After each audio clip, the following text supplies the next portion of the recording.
Hello, everyone, and welcome back to our latest compilation episode, which will be on the new world of work.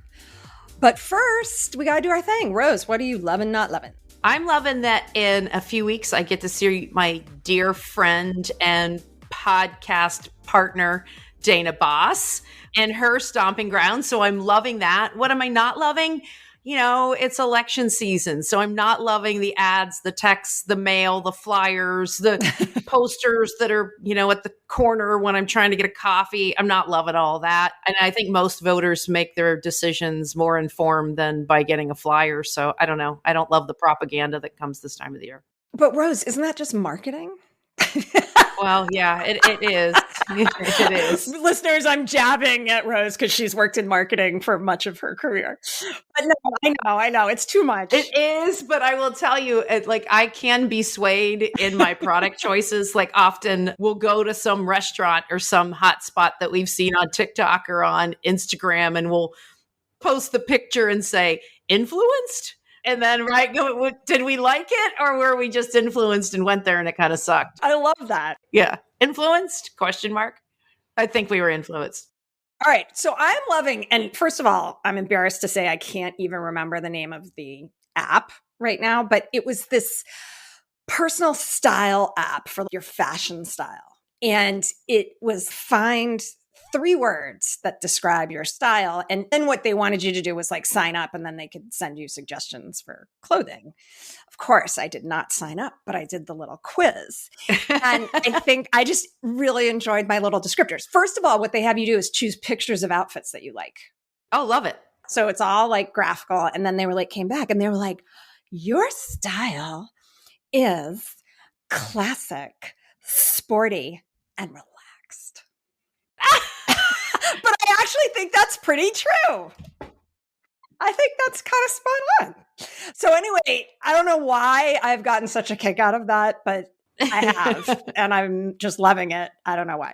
So what are you not loving? I'm not loving that, listeners, whenever we start a podcast, Rose counts us down. She puts her hand into the video area and counts us down. And I'm not going to see that for a little while because this is our final episode for a while. But we'll talk about that more. But that makes me sad. I won't see the countdown.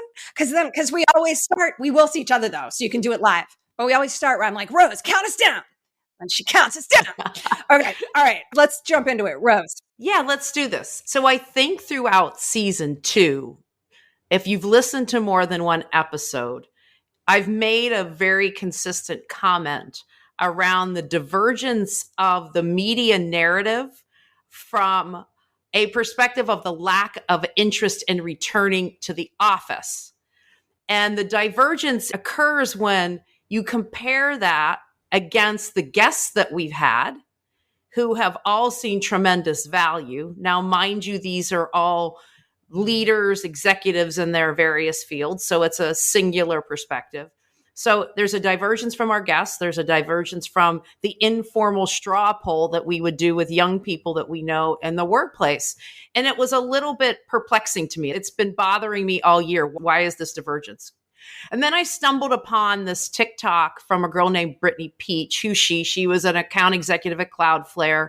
And then she went kind of viral because she recorded her termination on Zoom by 2 HR professionals. And it really created an outcry of how poorly that termination was handled. And she didn't do it in a nefarious manner. She was doing it so she could recall it and get coaching from her dad afterwards. Regardless, because of that, her and her commentary and her situation went viral, and she was asked to go to a conference to represent that experience on a panel.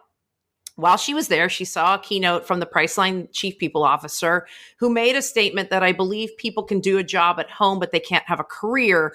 She then rebuttals it on TikTok by saying, hey, I heard this, and I'm telling you, if I'm at Priceline, I'm immediately looking for a new job. And because you obviously don't believe I can take care of my own career and know what's best for me. And then there were thousands of supporting comments. So go back to my confusion, which is I see this narrative around this kind of perspective of I can manage my own career from home. Don't ask me to come in. Yet I contrast that to the feedback that we get from the people that we know and the people that we've had on the show this year. So I sent that TikTok to Dana, because so that's the kind of the context setting. I send this to Dana to discuss it and really unpack the scenario and try and find some nuggets. What's the divergence? What's happening? So maybe, Dana, some thoughts that kind of entered your mind on the overall situation. Yeah. Well, first and foremost, I want to put out there that I am a believer in the hybrid approach. And I don't think asking people to be in 2 days a week, which is what I think the Priceline CPO had said, which Brittany was responding to negatively. I don't think that's an unreasonable ask. So I just want to be very clear. I absolutely don't think people should be back in 5 days a week, but I am absolutely supportive of the hybrid approach. Yeah, and let me just get my opinion or my perspective out, my worldview out on the table. I agree with Dana. I don't think we'll ever return to the, clock in at 8, clock out when you're done perspective or situation in the workforce. I am a big fan of hybrid, but I am also a big fan of getting your ass in the office a few days a week. So yeah. So we're kind of both there. So I think there's a few ways I replied. One, of course, as usual, these little clips, whether it's TikTok or whatever, it shares like this tiny line that we have no context for. So I would love to know what this Priceline CPO meant by have a career. Because I think what I've seen happening a lot is talking about things at a high level and perspectives start clashing because I think they're defining them different ways. But anyway, Brittany took it to mean you don't trust me and you don't have enough respect for me to do what's right for me in my career. That shows that any manager right now or any leader is still going to be dealing with at least a portion of their employees who really resist this idea of the fact that in-person time is valuable. And it seems to me, given all the supportive comments she got, that it's just a challenge that managers and leaders are going to be dealing with. And you're going to have to figure it out, how to deal with that resistance, even when the ask is just come in 2 days a week. Well, and Dana, if I can interrupt, you said something that I thought was incredibly insightful, because we've been brewing on this and we've individually and collectively been talking about it. But you also talked about, you just mentioned the clash of perspectives. And the perspective and that clash comes between, in your words, the individual and the organization. So maybe you can expand on that a little bit. Yeah, I'm not sure how relevant this is to Brittany's comment, because she's sort of talking about my personal career and I can manage it the way I want. Oh, that's the individual, though. Right, it is. She is the individual. I'm worried about me. Yeah, and what I see happening a lot is sometimes the resistance to coming back in is about like, why? I can be just as productive at home, et cetera. And that to me is a very narrow tunnel view of what your role is at an organization. Your role is to do your job. But an organization is able to thrive and produce not just because it has individuals, worker bees sitting alone. That's not what enables an organization to thrive and continue to deliver over time. And so managers and leaders have to think about what does this organization need overall to thrive? Helping individual employees be productive in their individual jobs is one part of that, but that's not at all in total what enables an organization to thrive. So you have people caring about themselves very specifically versus other people who are trying to care not just about themselves, but an overall organization. Well, let me give you an analogy that just hit as you were talking through that, Dana. Give it to me. And I hate to go to sports, but I always go to sports, and I'm going to go to sports. But let's use hockey because we just had, the NHL Stanley Cup, and, shout out to the Panthers and Josh Mahora, who's dating a friend of our family's daughter, and we love him. So shout out to Josh, Stanley Cup. Yeah. What team is he on? The Panthers. They won the Stanley. So he just won the Stanley. Oh my. Yeah. The Stanley Cup. Yeah. And now he's coming too? No, different. Okay. No, yeah. Got it. No, different guy. Panthers win the Stanley Cup. Shout out to Josh. But if you think of that analogy, a Kachuk, a Ekblad, a pick your favorite hockey player can sit and watch film by themselves all day long and they can find every situation, every scenario, every play, and they can analyze it and feel prepared. But they don't become a team until they stand on the ice together and have the ability to communicate, to experience different situations that you wouldn't by just tackling the scenario alone. Even just watching the film together will lead to a more robust analysis of what's going on. Yeah. So there's plenty of impacts that some people who are resisting returning to the workplace might not be considering. And so, Rose, what do you think about that? Yeah. So, and I actually, you talked about a clash of perspective, which is my perspective as the individual versus mine as the leader of the organization. I also think there's or team. I also think there's a clash of expectations, right? I mean, I think there are people who want to be able to have an environment because of the priorities in their life and have a preference to work from home. I completely understand and respect that. However, if you're in a company where the expectation is for face-to-face teaming, etc., and they have an office policy, you have a clash of expectation. And right, for preference, and that's not going to get resolved.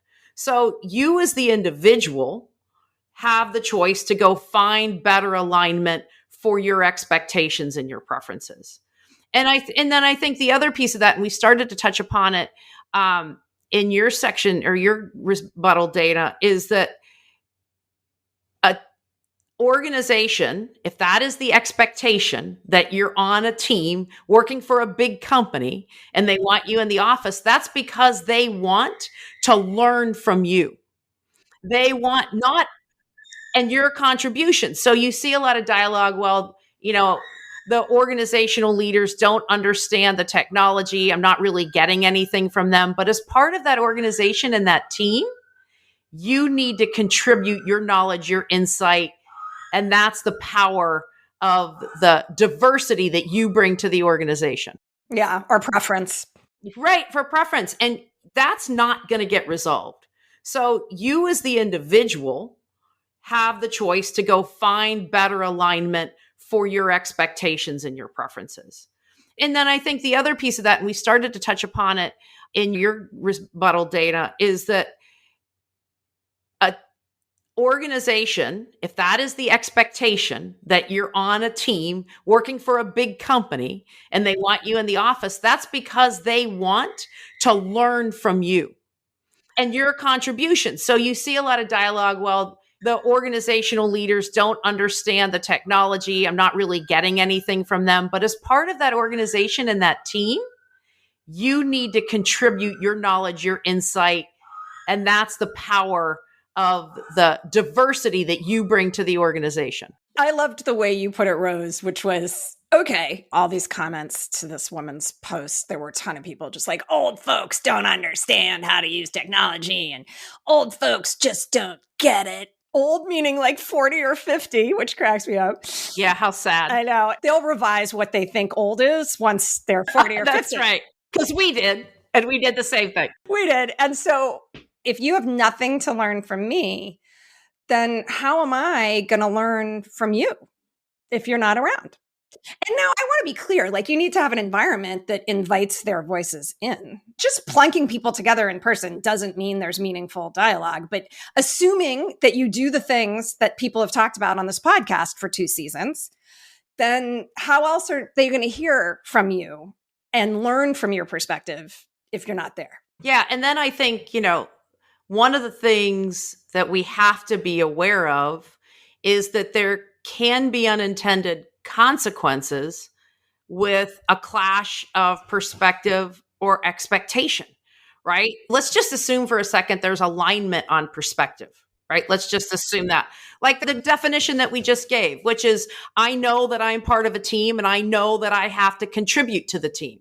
There is a possible scenario, someone are in the office and your decision is to stay at home, and you have to know that if they're okay with you being at home and those expectations have been set, there is something called the power of proximity. Yeah, whether we like it or not. People are human, and the power of proximity comes into play. And what does that mean? That means I see Dana all the time. I trust Dana. I talk to Dana. We walk down to the cafeteria together.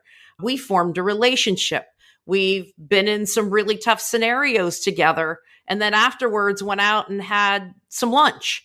And we've built that foundation of trust. And then we had Devin, who actually talked about how it's similar to a Wi-Fi signal. So let's hear what Devin has to say about the power of proximity and the Wi-Fi example. A lot of the work around culture and climate that, I attempt to do with people is, let's rebuild. Rebuild what good work looks like. Let's not be hopeful happenstance about it. So we can't run the same offense that we ran before when we were in the office. Again, there's some good, there's some bad. What is that?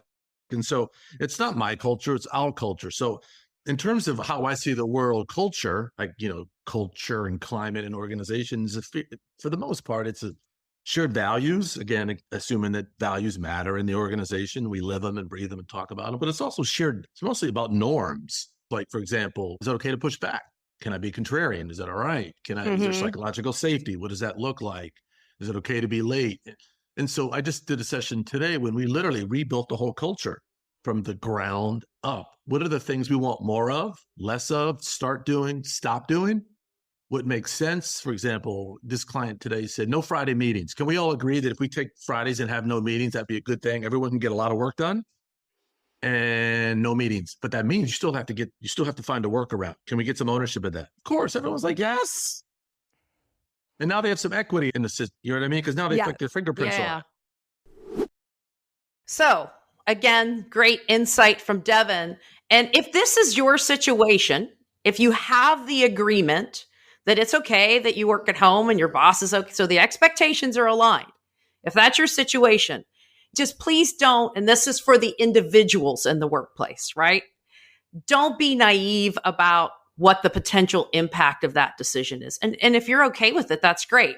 But if you want to build and grow your career, know that this may create a headwind for you. In that organization. Yeah, absolutely. Totally. And I appreciated, I said this on a previous podcast, but just I was speaking to one man, he was probably early 30s, and I was facilitating a retreat where everybody was together. He mentioned he was based in Colorado, which is not where this organization is. And he said, yeah, they agreed to let me work remotely from Colorado.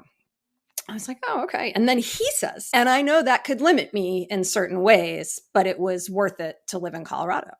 I was like, great. As long as we're all clear on that. And I also want to highlight, there are some organizations that have worked remotely from the get-go, some startups and things like that. That's not really what we're talking about here. So we talked about kind of the potential impact, Dana. Now, as a manager or leader, what is your perspective on how we create that alignment around perspective and expectations? Like, what are some of your thoughts there? I actually think my thoughts are Devin and Liz's thoughts.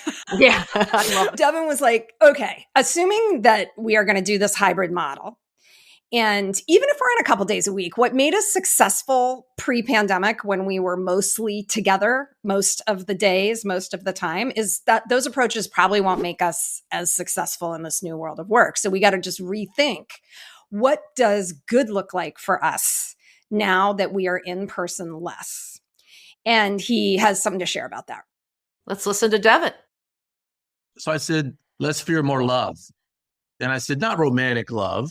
I said agape, right? A-G-A-P-E, right? Mm-hmm. This ancient Greek form, it's the highest form of love and charity, that you love what you do, right? Yep. You love your environment, like this sense of interconnectedness, like there's a part of this community that's been around. And again, that took the conversation another place, but I said, so that's ideally what we'd want. And I said, but again, that just doesn't happen. You have to be intentional. So what I did from that, I'll be brief, as I said, I went out and did 100 interviews. And I said, tell me a time when you were fearful at work. Tell me a time when you felt loved, nurtured, cared for. If you would have seen the reaction of the people that I interviewed when I said, tell me a time that you were loved, cared for, nurtured, valued. It was literally like this. You mean like Yes. Like this year, or like, you mean like in my career, or like? I just love everything Devin has to say about a positive work environment. We've talked a lot about and reflected a lot on his comments. And then I actually thought Barb had a really interesting comment as well about what you can do as a leader. And let's listen to Barb's, like, here's the baseline. As a leader or manager, here's the baseline. And let's listen to what Barb has to say. This is where I think leadership should be taking a very firm stance. I can't tell you how many companies don't have a policy for how often or when you should be in work, or if you should be in work. So let's start with that. Yeah. So that is absolutely the foundation, this is a polarizing, tough topic.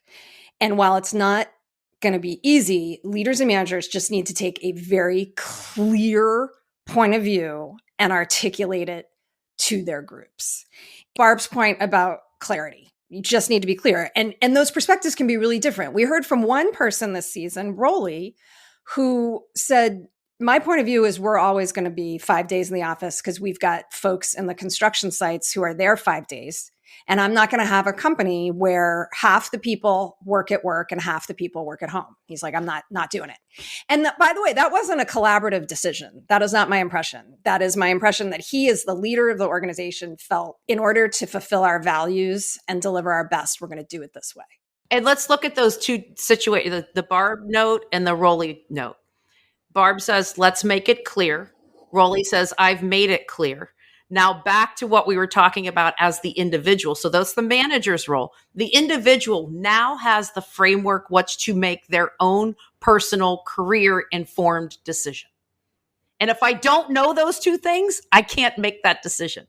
So that's why it's so important. And hopefully they're making their decisions without saying like, so-and-so is so old and just doesn't get it. And it's more like, okay, different points of view.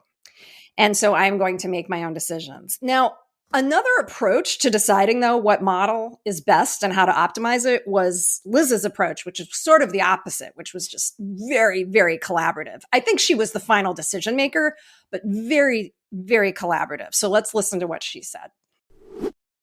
You know, I would start with an alignment meeting of the team and say, okay, like we're presented with this choice about how we're going to work together, and do a session that's around what do we know already about what it takes to be a great team or to accomplish the things that we need to accomplish.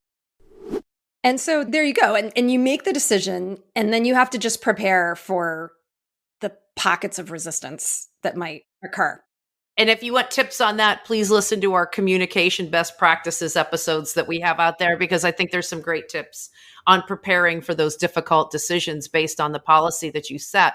And then I think regardless of where you sit on this spectrum of the work environment, Joyce had a really good point. We have to have an opportunity, regardless of the choice, for face-to-face interaction. And I thought that was a really powerful comment. Yeah. And Esther, by the way, is now making operational decisions. So we have Esther, who's a VP, runs a large division, and their point of view has been let people work where they want. If you want to work in the office, great. If you want to work more at home, great. And so Esther's adjustment for that is, I need to bring my core team together quarterly in person for multiple days. And of course, she's getting a little pushback from the people who are remote, and that means a plane flight.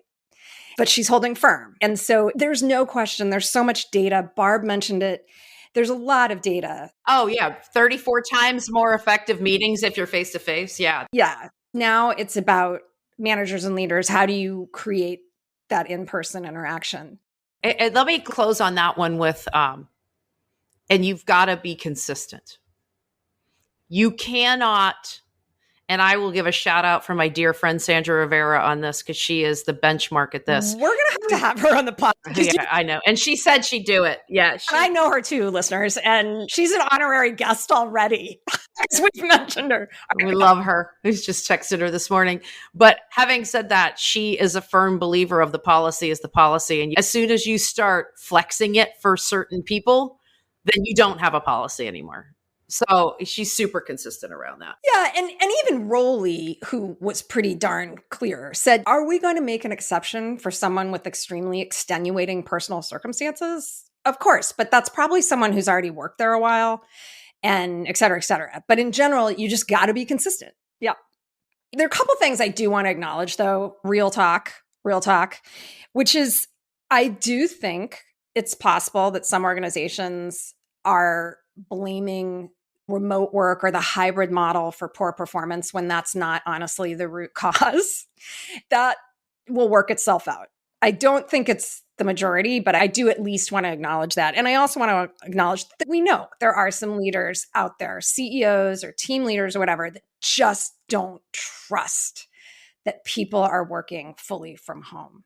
I do still find it hard to understand that when we were all so clearly productive during the pandemic, but still, that's their point of view. And I do think those are more exceptions, though. And it's really these organizational leaders and managers just trying to be like, how do I ensure this organization thrives over time? Yeah, right. That's right. So I think, Dana, as we get to the end of this episode, there is not a problem finding varying perspectives on this topic. It's been super fun because there's no lack of opportunity for debate. But just to circle back to Brittany, and, maybe Brittany, if you're out there and you want to contact us, we'd love to have you on the pod and hear your perspective and debate this live. But if she asked me my opinion on the firing and the work from home impact on careers, here's what I would say. To be clear, she has not. She is not. Let's just assume. She said, Rose Schooler, who I've never met, though I know you're talking about me on the podcast, let's have a chat. I would tell her this. I would say, Brittany, the way they let you go at Cloudflare was deplorable. And you have every right to voice your frustration with that. It was unacceptable practice. I would encourage you, however, to understand difference in worldviews of the individual in the organization working early in career versus the worldview of the executive who is focusing on the whole of the organization. I would encourage you to seek out that perspective. And then finally, if you can't get alignment on expectation or perspective, I would encourage you to find an organization where you can thrive and have alignment. But if you choose to stay in a misaligned set of expectations, please don't be ignorant to the power and implications of proximity. Do you have a strong Wi-Fi signal or don't you? And with that, we are wrapping season 2. Now, come on. We might sneak in one more. Might. Like a summer app.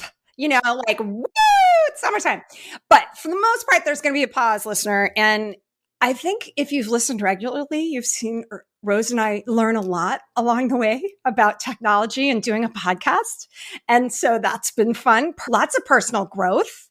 And then we've just had really fun guests. So thank you to all our guests. Thank you to Rose. Thank you to Fina Charlson, our lovely producer.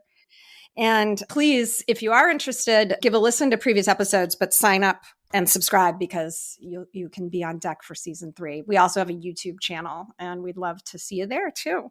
Yes, thank you. And I would like to thank my little guy, Gus, for making an appearance. Making an appearance in the final episode. Final episode of the season. He started to howl in the background, but that's life as a podcaster. But thank you. I would like to reaffirm everything Dana said. Thank you to Fina. Thank you to the guests. Thank you to all of the support this year. And we will see you for season 3. And with that, Maestro Mindset, season 2 is signing off.